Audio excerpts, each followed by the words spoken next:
doing? Is this it? This is it. This is it, okay. Can you guys hear us? Mm-hmm. Yep. Yeah.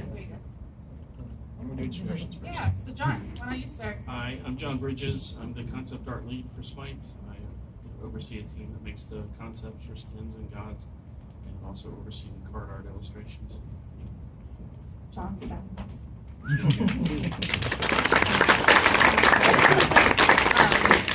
My name is Jessica, and up until a week ago, I was on the marketing team for the last 2 years for Smite. I was in charge of all of our websites, actually company-wide websites. We have a lot of them, a lot of hits every day and month. And then marketing for Smite, HRX, you name it, I've done it. Project manager for the special things, like when we did Bob Ross. Those are really fun. Yeah, that was me. That was me. I mean, I can't take credit for it, but I project managed it. Anyways, and then up until a week ago, I did marketing, and then I started law school, and now I'm on the legal team, which is even more exciting. Thanks, Tina. Thanks.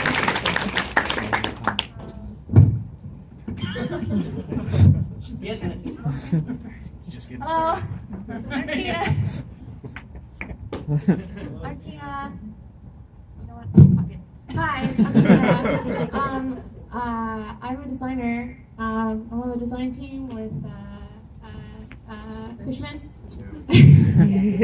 And I design events and, for example, the Odyssey and the Code Silver event that came out earlier this year.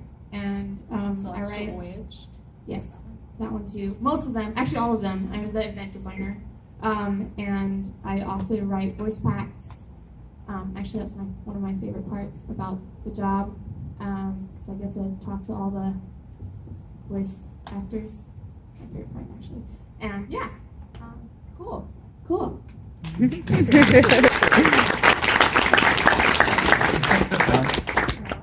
Hey guys, I'm Hi-Res Fish. You might have seen me on the Patch Note show. I'm a senior game designer on Smite. I work on the god abilities and kits and some map stuff, mostly gods.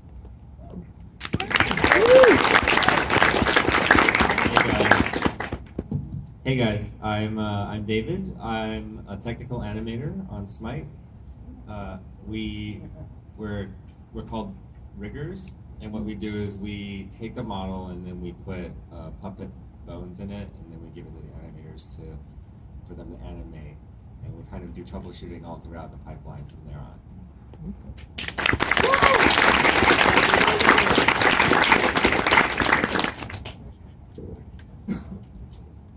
And David is here. He's our community lead, so if there's community questions, they're coming to you, okay? Okay. Everybody say hi, David. Hi, David. He has a Bumana tattoo. Starting this off right. I wasn't sure where the tattoo was. So. All right.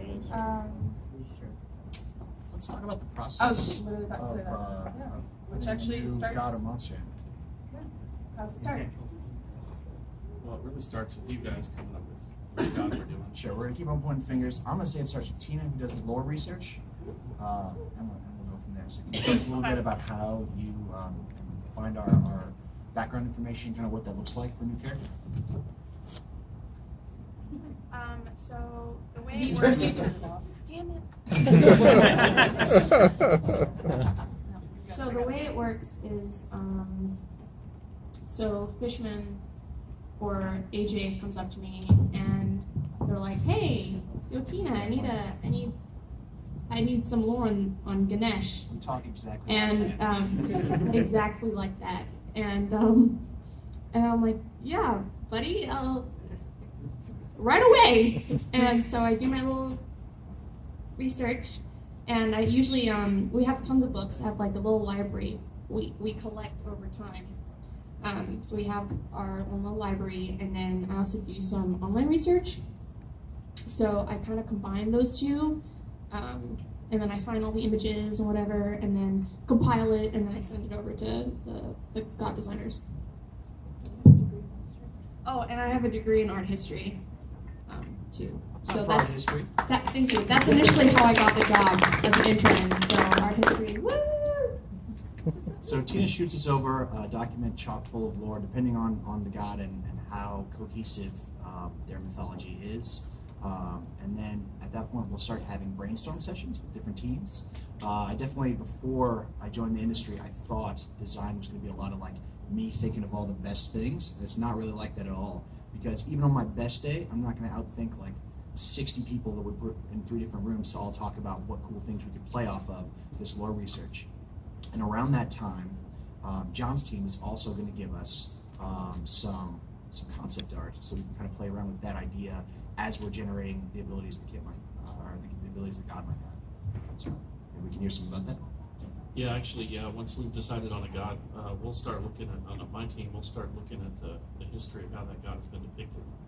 You know, looking everywhere, books, Google, all kinds of sources, just to see the range of how he's been handled, or he or she. Sometimes we'll have a god that has very, very little visual imagery attached, and that gives us a lot of license to sort of do our own thing. And in other times, there'll be one who's very well paved path and very certain characteristics that we have to show. We try to mix it up, make them look very smitey. And one thing we think about is this is actually the god going to war. This isn't them hanging out at their house. This is what they're going to look like when they gear up to go into battle. And so that henceforth you have things like Amaterasu wearing armor where she probably wouldn't normally do that. And it's a pretty interactive process because like while we're generating the ideas for what the god can do and what they might look like, sometimes we'll have stuff that really didn't emerge directly from the lore, but will really stick out in the concept and like, oh, we should play off of that element that they've given us to play with. And then other times we'll do the opposite, where we're like, oh hey, it would be really cool if we could use an ability with a chain. Could we get a chain in the concept and see how that looks so that we can maybe do some abilities with it? And it goes both ways, which is a cool part of the collaborative process. Yeah, one other thing about just the concept phase is it's all pie in the sky. We could draw all kinds of stuff. There's no cost to having to make it at that point. And then we can start whittling it down into what actually works and what we can actually make happen. And I'm glad you brought that up. I know on the design side, we start out, so I feel like my job is mostly vision keeper. Like I said, I thought it was going to be all this idea generation, and it's really not. We can really collect the best ideas from all over the team. But as we're starting to put them in the game and we start accumulating costs to make the things, sometimes stuff is working, sometimes stuff's not working, and I feel like my main responsibility is when we're like, okay, should we put more of this in? Should we take some of this out? Is asking, does this fit our initial vision for the character that we kind of hash out during those brainstorm sessions? Like, all right, well, this is what this character is to us. This is what we want to bring out for that character.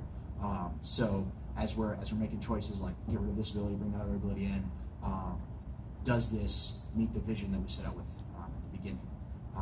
Once we have a concept, we start getting some art for that. We're also starting to get some supporting the abilities, probably using temp art from old characters, just so we can get a feel for how they play, and getting some code support. While that's happening, we also have the artists putting together, the model, the rigging, and stuff. Yeah, so once John finishes up a concept and it's been run through its paces by people that need to approve it, it comes over to character art, who then they sculpt in digital form a highly detailed model of it, and then they give us a heads up, which is basically rigging animation to say, hey, we're about to shoot a model your way, and then they'll come to us in a rough state. We'll take a look at it. We'll put temporary bones in it, put in the game just to play around, see how it works. Like, oh, he's got way too many skirts. Animation's going to take like months to get that done if we do that concept the way we wanted it. And so it goes back, and there's like an iterative process there where we try to figure out the best balance of being visually, aesthetically pleasing, as well as being able to, for the player to be able to see visually what kind of god this is, what abilities it has. And once we get all finalized, we get a final model from character art, and it's beautiful, beautifully textured, everything. It's all these flashy effects, and we send it. We take the model, we rig it, we put like detailed skirt stuff, facial animation, all the bones for that, and we send it to animation. Animation will do their pass on it, bring it to life with all the wonderful stuff that they do, and then that gets shipped over to effects. Sure. I think a lot of times it goes animation to effects to audio at the very end. And it's a moving target because, like I said, we're constantly testing these things, and sometimes some of the stuff works and some of the stuff doesn't. But if stuff doesn't work, then any temp art we put in, we're going to get rid of that, and we're going to get a new request towards the end. So our goal is always to get it hashed out in at least broad strokes as early as possible, so that the artist can know that they're working on something that'll go in the game. But it doesn't always work out like that, and we have a really committed team. We make sure that even when we make those changes that make the god feel better before we get him to you, that they get us art, even at the 11th hour. So, really good guys. Yeah, and also at the very end of that whole chain, I get it back again to start thinking about the splash art. So we can get an artist, usually a freelancer, or we have some in-house people too, who work on the illustration to depict that god. And hopefully by then all the changes will have been set, and we'll be able to make something pretty accurate to the final model. And then, Yeah, and then once we get the card art is around the time the patch notes is, which these two are frequently on. Who here watches patch notes on a regular basis? Yay! thanks for Alright. watching, guys. Thanks. So patch notes are big days for the marketing department. We're pretty much used to the 2-week grind, and we're on a schedule. So we know that things have to be ready the Tuesday before patch. They have to be ready for patch note show, which includes all the splash art, things like that. Marketing is responsible for all the content you see in game. You guys know in Smite, like the rotator, things like that, where it's like, link your account for Twitch rewards, or this new skin's on sale, or play the new god. And we actually are in charge of the calendar for what we're going to put in game. So what we do is we take all the new content coming out and assign it to what days we want to put in there. We handle all the sales, things like that, and then our team works a lot with Xbox and Sony as well. We do a lot of cross promotion with them and Twitch, and so we'll tell them like, hey, like a month, 2 months in advance. Like Ganesh was a really big one, just because he was such a really well known god. I remember having conversations with Sony like 2 months before he came out. Like, we have a really big god coming up, and the art was amazing. Some of my favorite card art ever.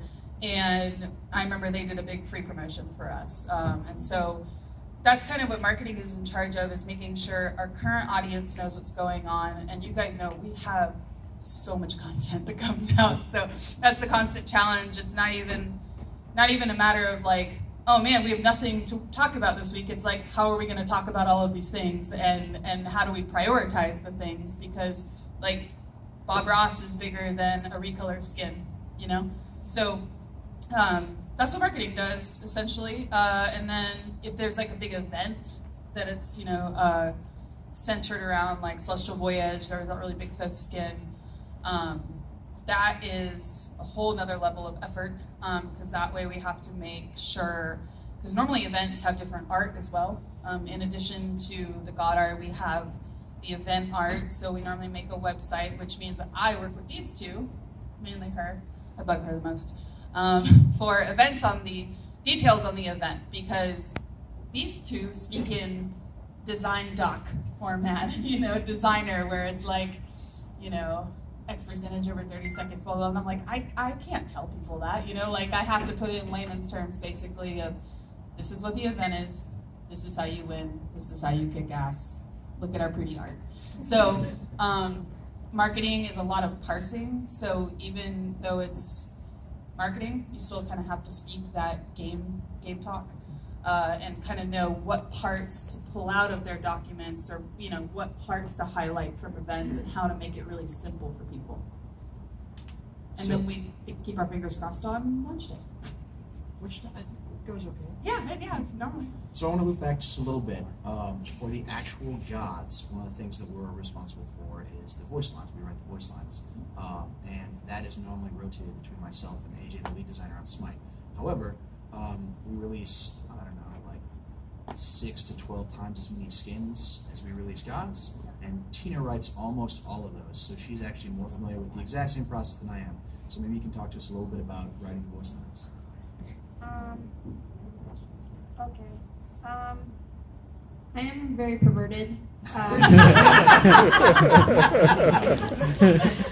You need to know about Tell us something we don't know. And weird. So, they're actually, when it comes to serious skins, it is very, very difficult for me to write voice lines and voice packs.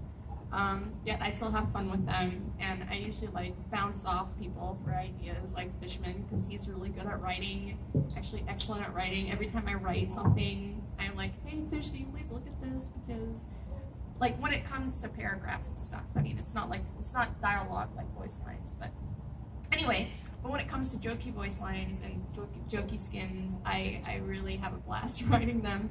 And so what I do is it takes about 4 to 5 weeks. So we already know the skin that's coming out months in advance. And we have a calendar that says okay, these 5 skins are going to come out in 4/17 or 4/16. So I already have to start writing all of them. And then what I do first is I write a casting note.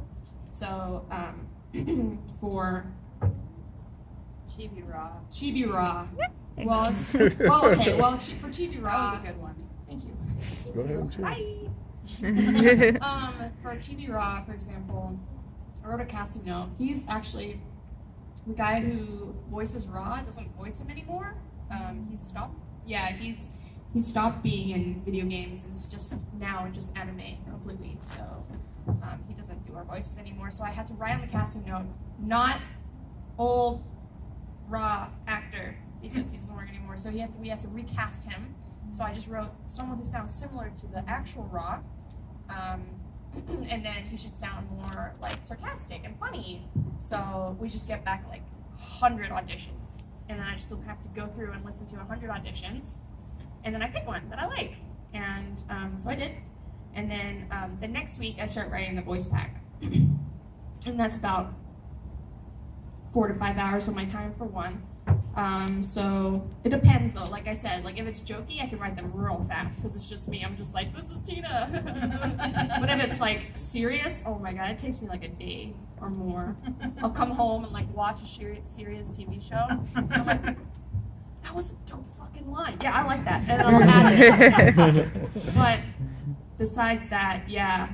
And then once that's done, the casting call comes from the actor, and then we schedule him, and then he does the whole voice recording, and that is a 2-hour session as well. And those are the funnest parts, because you might get one day it'll be the guy who did Mass Effect, or one day it'll be the alchemist Alphonse, and I'm like, you're Alphonse? And he's like, yeah, dude. I'm like, oh my god. And then you just fangirl for a sec, right? And then you're like, oh wait, no time. We got 2 fucking hours. Okay, let's go. And then at the end, you might have time to talk a little bit. But besides that, I fan out as much as anyone else does when it comes to that stuff. When we can get really famous voice actors.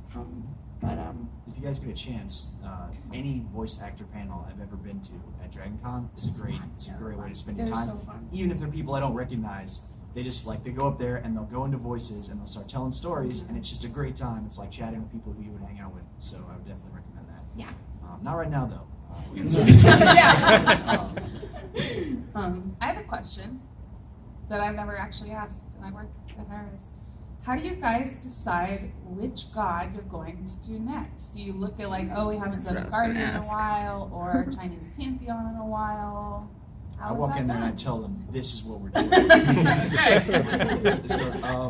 Actually, we do have a calendar with a desired rotation, looking at things like class and presentation. Have we done more some humanoid ones recently? Have we done more male? Have we done beasts? Have we done guardians? Have we done I just kind of get to keep it fresh. But then that's a loose guideline. It's largely based on what is exciting to us and what we read the community being excited for.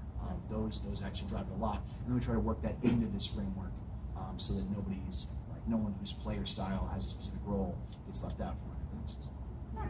And we look at for example, Mayan has a For example, mine hasn't been released in like so long or whatever, and then we're like, oh man, it's been like 2 years since the Mayan God was released, and then we try and put them in like we have priority listings of what comes next.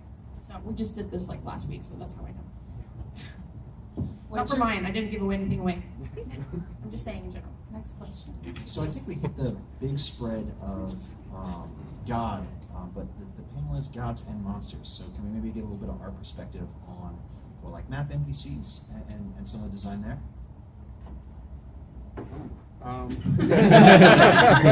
Yeah, the NPCs are actually pretty fun because that does give you a chance to do creatures in a way that you don't normally do with the god characters and stuff. I had a lot of fun with the Chinese pantheon, or the joust map we did, the white tiger and the black turtle. You get to delve into some of that Chinese mythology stuff and really pull in some interesting creatures. Cool. We don't get to usually do a lot of quadrupeds, so whenever a god comes along that we're like, oh yeah, we can do something different that's not humanoid, it's a lot of fun. So when it comes to like monsters for maps, we really like the challenge of being able to let loose for a little bit from the humanoid mold and just try out new things like tails or like long necks or whatever it is. Do you have an example of one that was particularly fun to work on? Yeah, who is everybody's favorite god to work on? Oh my goodness.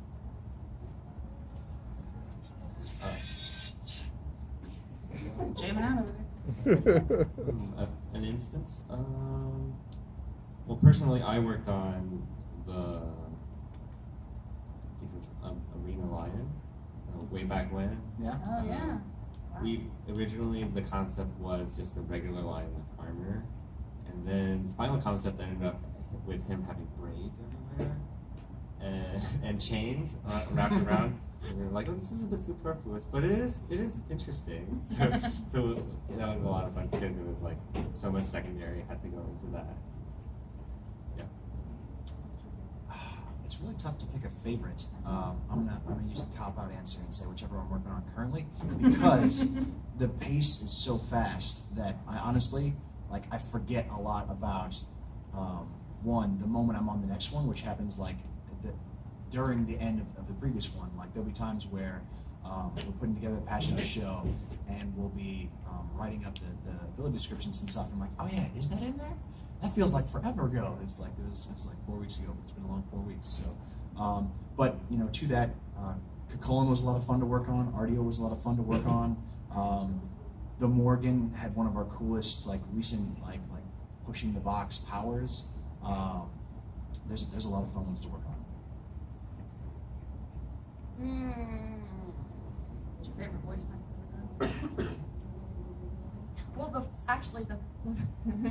the most fun I've had to test, not voice pack, but gods, was actually Medusa, because at one point in her development, she was supposed to be completely invisible. Well, not invisible, she had a shader on, and Pompon really likes to troll me in play tests because he's a troll, and I'd be staying protecting my base, and he would just troll out of nowhere, just stand there. Be like, Tina, can you see me? I'm like,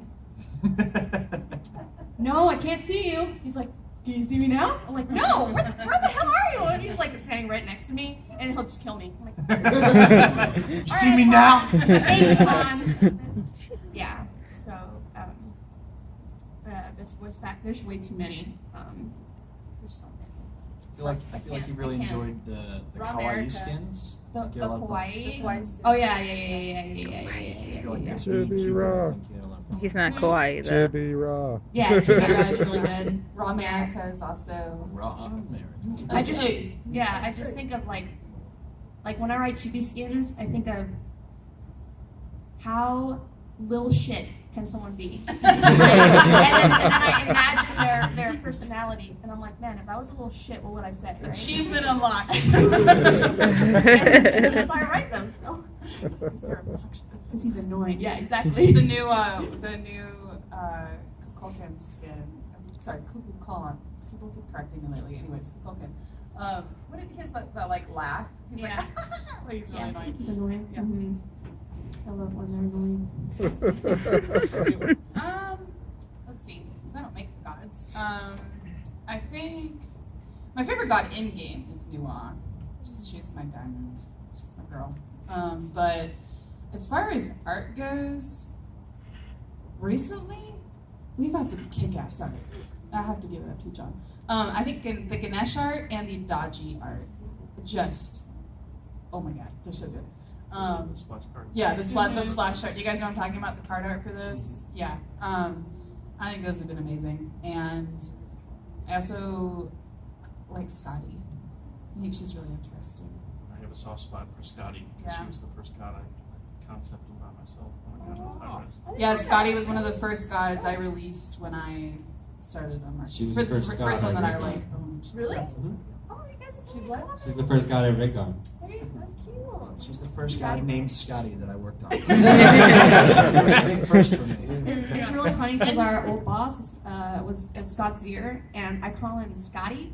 And so when we were working on Scotty, it was like, oh yeah, hey, I love Scotty, and he'd be like, no, I meant the god, and he'd be like, oh. Plus, Scotty has a doggo. Yeah.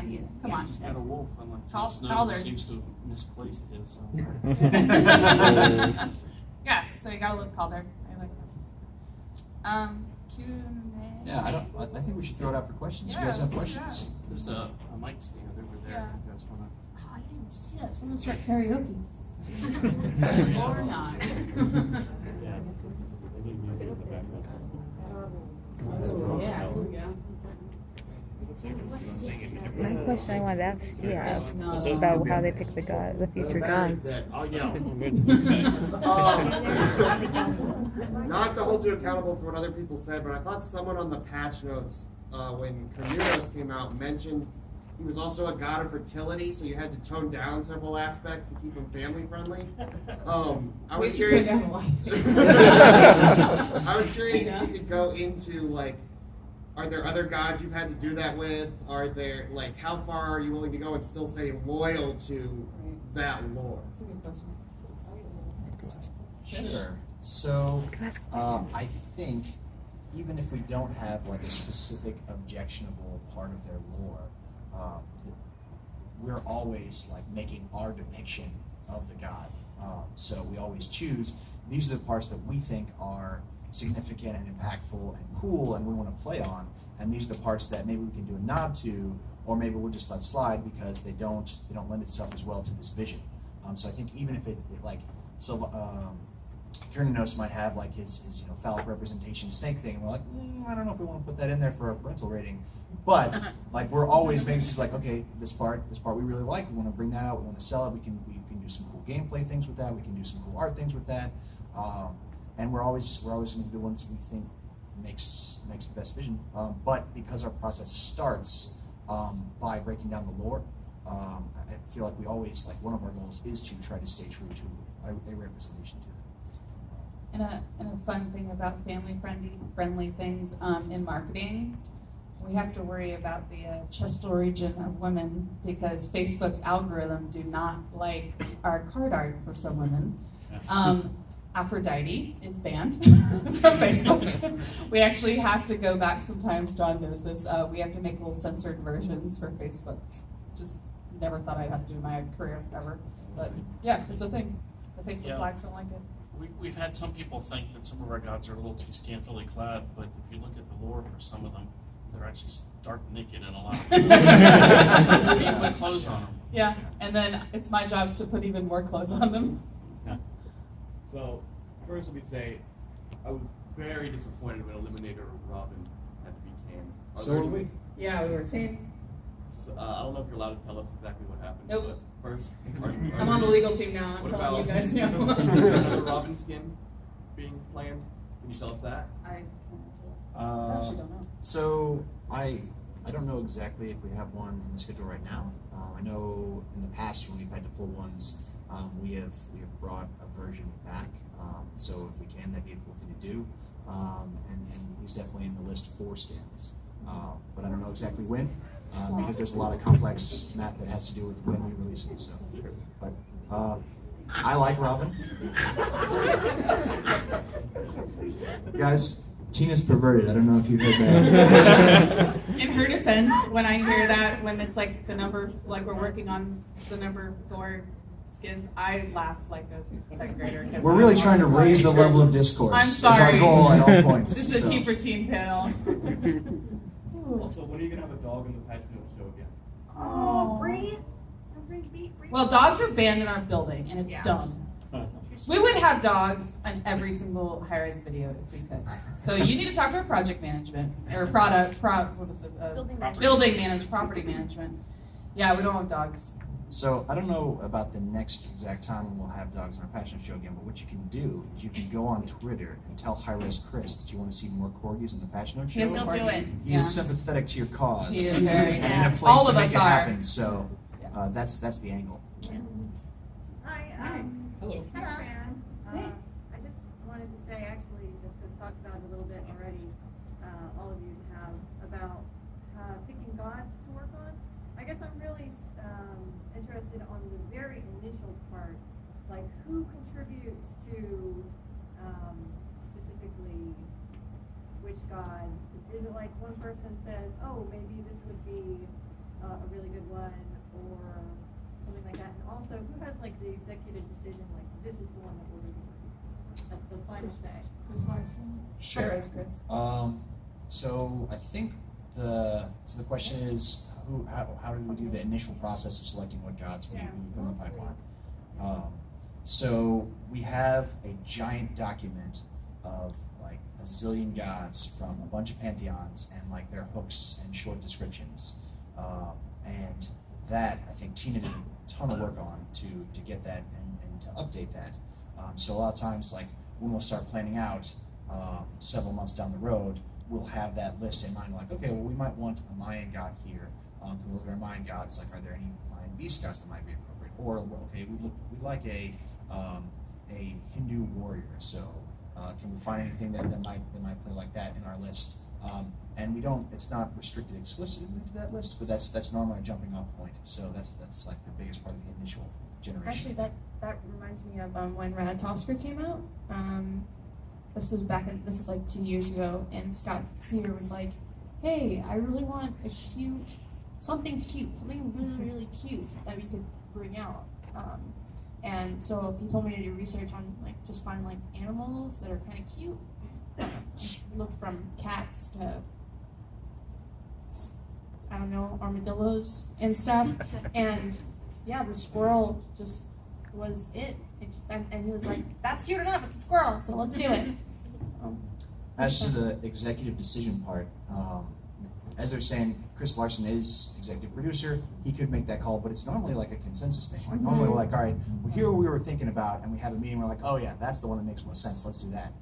So it's not really like a one person like, boom, there it is. For the most part, High-Res for Better or Worse is really collaborative as far as all the teams go. There's always like a lead who makes the final call, but everybody's voice is typically always heard, which is really nice. My question sort of relates to that because there are several pantheons that sort of share similar gods, especially